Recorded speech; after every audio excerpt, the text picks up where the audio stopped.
Хуульч шуу ухаан шинжлэх ухааны хуурмаг үзлийг эвдсэн Хаасын онолын талаар танилцуулж байна. Таны урд өмнө гарцаагүй үнэн гэж итгэж байсан зүйл бодол болж байсан уу? Энэ ертөнц бол тооцоотой, бүх зүйл урдаас тодорхойлогдсон механик цаг. Эсвэл амьдрал бол бадран дүрэлзээд л унтрах гал хизээ нэгэн цагт дуусна. Хувь тавилан бол өөрчлөгддөггүй бичигдсэн замаараа л яваа. Энэ бол 100 дамжин ноёрхсон номлол юм. Шинжлэх ухаан түүний дотор хууль эдийн засгийн онолууд хүртэл энэ суурин дээр л тогтсон байдаг. Гэтэл Нобелийн шагналт физикч Илия Пригожин орчин үеийн бодит байдлыг хөөрч өөрчлөгдөхгүй үзэл тайлбарлахаа болсон гэдгийг харуулжээ.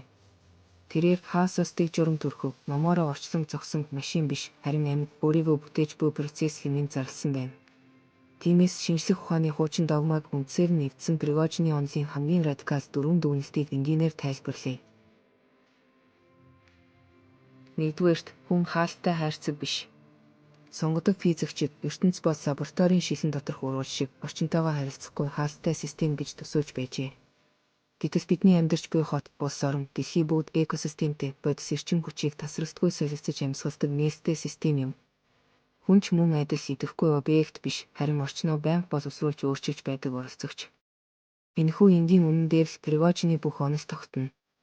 Хэрэв систем нээлттэй бол хувь тавилан урдаас тодорхойлогдсон байх боломжгүй.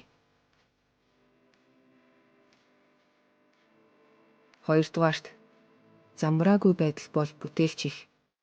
Хаас гэдэг үгийг ихэвчлэн зүрэг утгаар ойлгодог. Замбраагүй байдал бол муу, задрал, сүрэл. Гэтэл Пригожин энэ дүгнэлтийг 180 хэмээр эргүүлсэн байна.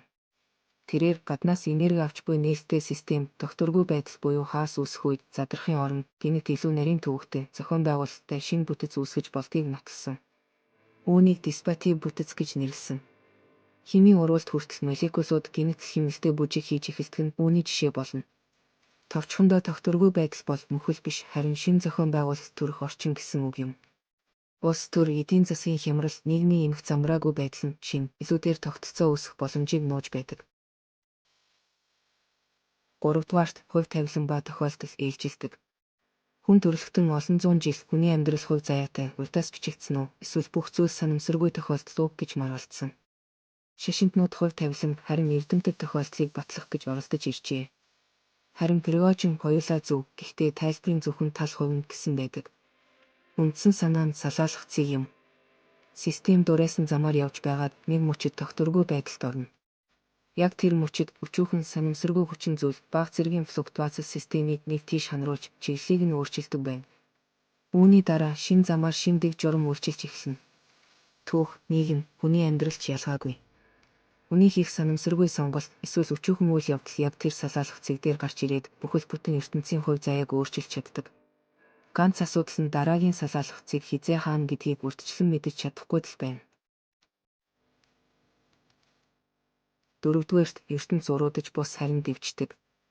Термодинамикийн 2-р хууль бол пессимизм, мөхлийн тухай яриа. Бүх зүйл замбраагүй болох ёстой. Гэтэл яагаад амьд системүүд улам бүр цогц, уялдаатай болж хөгжөөд байна вэ? Үүнд Пригожин энтроп өөрөөдийг журмын их үүсвэр байж болно гэж хариулсан. Зарим систем доройтож байхдаа бусдад энерги өгдөг.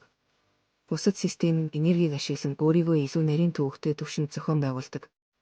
Орчлон ертөнц бол зүгээр нэг илэгдэж хуучраад дуусхаа хүлээж буй машин биш, харин өөрийгөө байнга бүтээж, хувьсан өөрчлөгдөж буй амьд үйл явц юм. Төгсгөлийн бодол. Пригожин хүнийг үхмэл, пассив, хувь тавиландаа хүлэгдсэн гэх зэрэг хэвшмэл ойлголтоос чөлөөлсөн.